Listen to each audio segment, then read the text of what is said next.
Deputy Chief Allen, A-L-A-N, Hamilton, H-A-M-I-L-T-O-N. I'm the Deputy Chief for Operations Valley Bureau for the Los Angeles Police Department.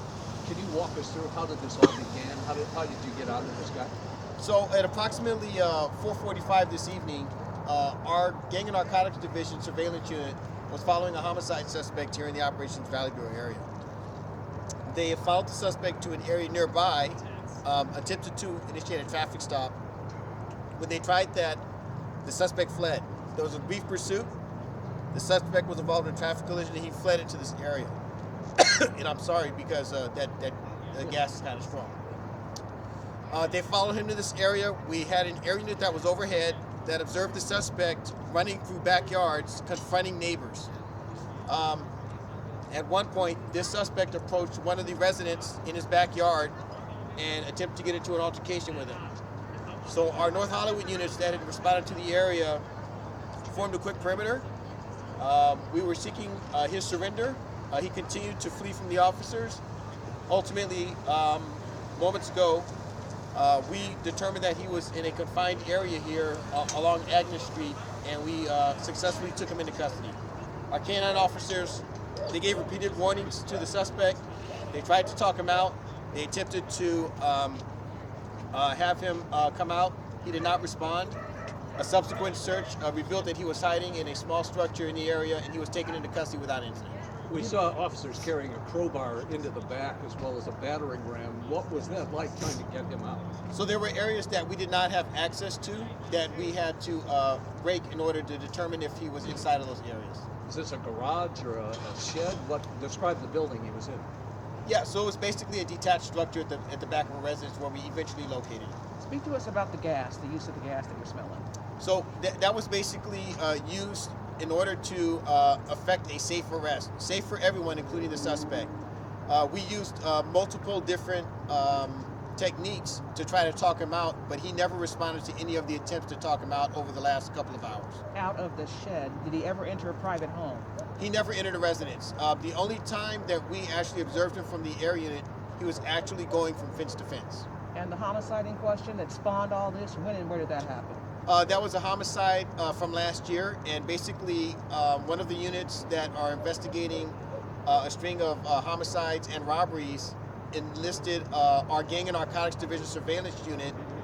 They've been doing a long-term investigation in order to take this individual into custody. They made a determination that the individual was traveling in a vehicle today using surveillance techniques, and that's when the initial traffic stop was attempted. So he's wanted for a string of homicides? All I can say right now is that he is an identified homicide suspect in a crime that has occurred in the city of Los Angeles. And I believe our media relations will be releasing more information on that in the future. Just after 6 o'clock, we heard 3 shots. Were that less than lethal? What was going on there? That was a tactical deployment that we used in order to communicate with the suspect. Explain what that is. So what we do is we use various devices in order to let suspects know that we kind of have an idea of where they are, and quite often that elicits a response from the suspect. In this particular instance, that did not work out, so we used other techniques in order to get the suspect to surrender safely. Do you believe he's a one-man crime spree, or are you seeking other accomplices?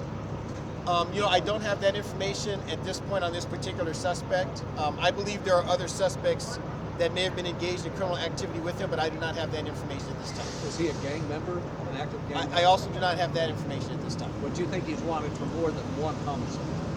Oh, I do not know that. I know that he is wanted for a specific homicide, and that is why our Gang and Narcotics Division surveillance unit was following him. Can you tell us where that took place? I don't have that information either. Okay, but last year sometime?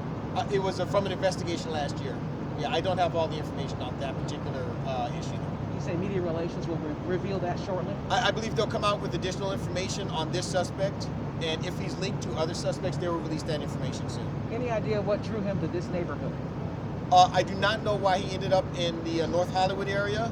I know he had been under surveillance for a period of time. I think he was attempting to flee and elude the officers, and that's why he ended up in the area here near Laurel Canyon and Victory. But you don't know if he lives in the area and has ties to this community in any way? He does not live in this area. No, he is not a resident of this area, this immediate area of Victory and Laurel Canyon. Can you tell us where he is from? I believe he's from the Los Angeles area, from over the hill. Yeah, I don't know which area though specifically. Were any residents around here in danger at any time? Did they face off with him, so to speak? Yeah. So what occurred is he ran down the street here along Laurel Canyon Boulevard. The first fence he jumped over, he confronted a resident who was in their backyard. An altercation was kind of starting to brew up, and then he fled to another yard. Subsequently, he ran to another yard where there was someone that was outdoors. They ran into the house and secured themselves in the residence. Did you find a weapon on this person? We have not located any weapons. So where he hid, people were in the house. He was not in a residence, but the house where he was to the rear of, there were people inside of that residence, yes. We made sure they secured that residence and that residence was inaccessible for any suspects. Any closing thoughts, sir, about how people in the neighborhood must feel knowing that this person who disrupted their evening is now in custody? So Yeah. many people are worried about street crime Certainly. and the rest. Absolutely. So I think one of the concerns here in the community was that this individual was confronting residents in their backyard. I want to be very clear. This is the only suspect we were seeking in this, and he is in custody, and there is no danger to anyone in the area here near Victory and Laurel Canyon. However, when you're aware that the police are searching for people in your immediate community, it's always prudent to go inside, secure your residence, and stay inside, and let us do our jobs outside. Have you got an age on this guy? I'm sorry? He looked kind of young. Do you have an age on him by any chance? Oh, I do not have an age, but he is youngish. Yeah. Hispanic? How do you describe him? I couldn't even tell when they drove by. Yeah, I did not see him earlier. So no name at this point either. I do not have a name to release at this point. Yeah. Stand by, press release.